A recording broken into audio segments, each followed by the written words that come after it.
kejadian terjadi di pesantren itu yang banyak banget Nat. Makanya nggak heran kalau misalnya banyak banget kayak santri-santri yang digangguin sama makhluk halus kan di sana. Iya. Nah gue dapet cerita ini langsung kayak dari orang yang terdekat gue lah gitu. Tapi gue gak bisa sebutinnya siapa. Dia itu pernah ngalamin kejadian horor di pesantren. Sebut aja yang ngalamin ini namanya Alia. Alia ini asalnya dari Bogor. Waktu kejadian ini berlangsung, dia tuh umurnya 14 tahun. Jadi kayak sekitar kelas 3 SMP-an lah ya kira-kira. Nah dulu, Alia itu tuh mondok di salah satu pesantren di Bogor, dan ini pesantren gede. Jadi kalau misalnya emang lo penasaran, lo googling aja lah di mana. Dari awal Alia masuk pondok itu, dia tuh udah kayak nggak kaget lah sama makhluk halus di sana. Karena yang tadi gue bilang, udah rahasia umum kalau misalnya di pesantren itu pasti banyak banget makhluk halusnya kan. Iya. Dan di belakang pondoknya Alia ini, di pesantrennya Alia ini, ada 2 desa. Ada yang di sebelah ujung kanan kita sebut aja namanya desa A, ada yang di ujung kiri sebut aja desa B gitu. Iya. Tapi masih satu pesantren. Di belakang pesantren ya. Oh, oke. Gitu. Sorry. Tapi yang bikin Alia heran, 2 desa di belakang pesantrennya itu kayak punya 2 kepribadian gitu Nat. Gimana? Desa A itu tuh hampir setiap hari selalu ada acara nikahan, dan suka ada kayak lagu-lagu Sunda, kayak lagu-lagu Sabilulung gitu. Bahkan pas lagi azan atau lagi sholat pun di desa itu tuh kayak masih lanjut aja tuh pestanya, lagunya gitu. Tiap hari. Tiap hari, aneh banget kan? Iya. Nah beda lagi kalau desa B. Kalau desa A kan itu aktifnya di siang. Nah desa B ini aktifnya itu di jam 12 malam ke atas. Aneh nggak? Aktif itu ngapain kalau yang desa B? Ya mirip-mirip kayak gitu. Tapi Nikahan malam-malam. Aneh kan? Nikahan, hajatan, acara-acara gitu.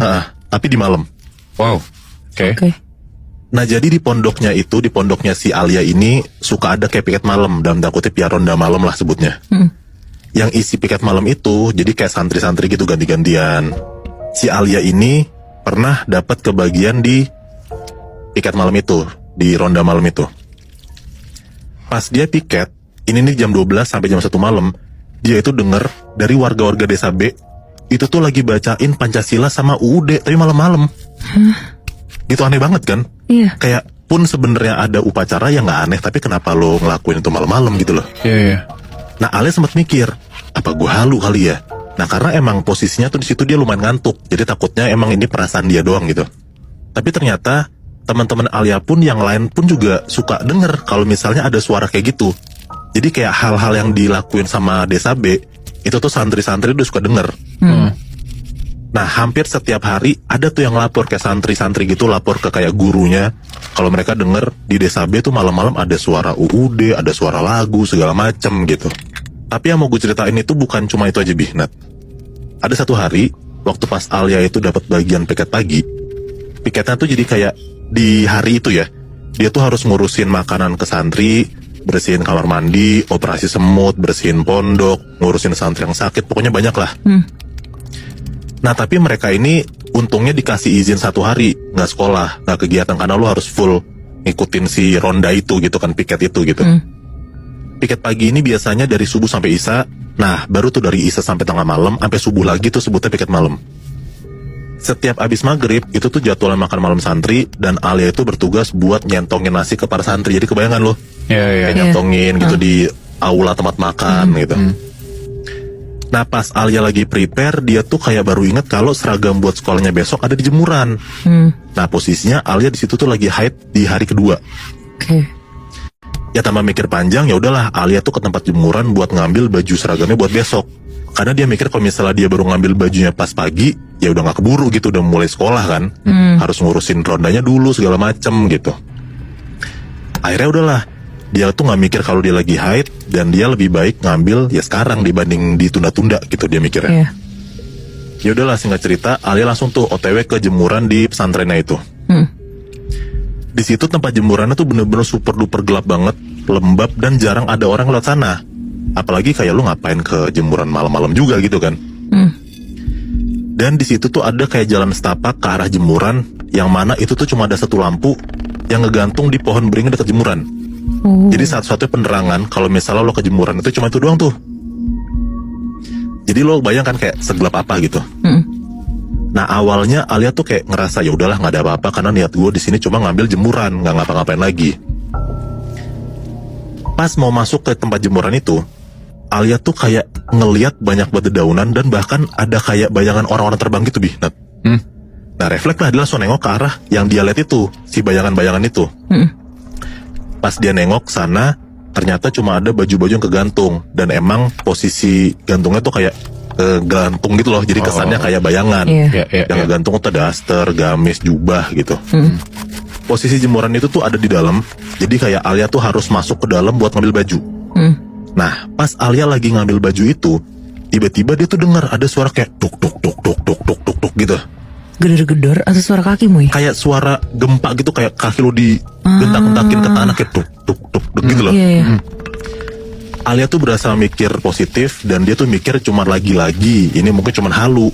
Tapi karena dia mikir udah perasaan yang gak enak, dia tuh jadi kayak buru-buru gitu tuh ngambil bajunya. Beres ambil baju, pas Alia tuh mau keluar, di tempat dedaunan tadi yang dia ngeliat ada kayak bayangan orang terbang itu tuh dia ngeliat sesuatu lagi Bi. Nah, tapi sekarang yang dia lihat itu kayak ada kakinya. Alia tuh sebenarnya takut buat ngeliat lagi, tapi dia tuh coba beraniin diri buat nengok tuh sebenarnya di situ ada apa. Dan ternyata pas Alia nengok, dia lihat ada sosok cewek pakai baju hitam dan banyak banget bercak darah Bi. Waduh. Dan sosok itu tuh nggak ada tangannya, terus telapak kakinya tuh hampir putus, dan yang paling serem itu kepalanya Bi. Jadi kayak kepala tuh hancur, bener-bener hancur kayak habis ketusuk, terus darahnya banyak banget dan bau amis. Aduh. Dan yang bikin shocknya lagi, pas si Alia tuh lagi nengok ke sosok itu, kepala sosok itu jatuh. Gila. Jadi kayak bola, terus kayak ngegelinding gitu loh. Jadi dia ngeliat sosok ini tuh buntung gitu loh. Nah dia ngeliat kayak gitu, ya Alia pasti langsung lari lah, bener-bener lari kenceng banget sampai sendalnya itu copot tuh. Nah bahkan rok seragamnya tuh jatuh, ketinggalan di tanah. Dia mau nggak mau harus nengok ke belakang buat ngambil roknya lagi dong. Pas dia nengok ke belakang, ternyata kepala sosok itu tuh bener-bener ngegelinding ke arah Alia. Jadi kayak ngejer, tapi yang ngejer tuh cuma kepalanya doang. Alia bener-bener makin lari, makin kenceng banget, dia nggak berani nengok belakang. Terus tiba-tiba pas lagi Alia lari, dia tuh nabrak sesuatu. Apa? Dan dia lihat pas depan dia itu ternyata ada temennya yang kebetulan lagi lewat situ. Oke. Di situ Alia tuh ditegur lah sama temennya kayak, Al, kamu kenapa kayak ketakutan gitu? Kayak habis dikejar hantu, kata temennya. Emang nada itu bercanda, padahal ya emang posisinya bener Alia dikejar hantu gitu kan. Setelah kejadian itu, badan Alia tuh demam dan dia tuh kayak hampir seminggu ketempelan. Tapi syukurnya nggak sampai kerasukan dan sebagainya lah.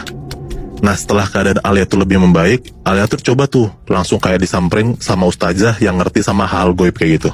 Dan bener aja Bi, Nat, ternyata 2 desa yang tadi gue ceritain, itu tuh desa kuno yang masih suka banget mainin hal-hal gaib. Dan kemungkinan Bi, Nat, perempuan yang dia lihat di waktu itu tuh, yang kepalanya copot, itu tuh adalah korban makhluk yang pernah dijadiin arwah santet sama si desa itu. Dan arwahnya itu dibuang ke pesantren si Alia. Wah.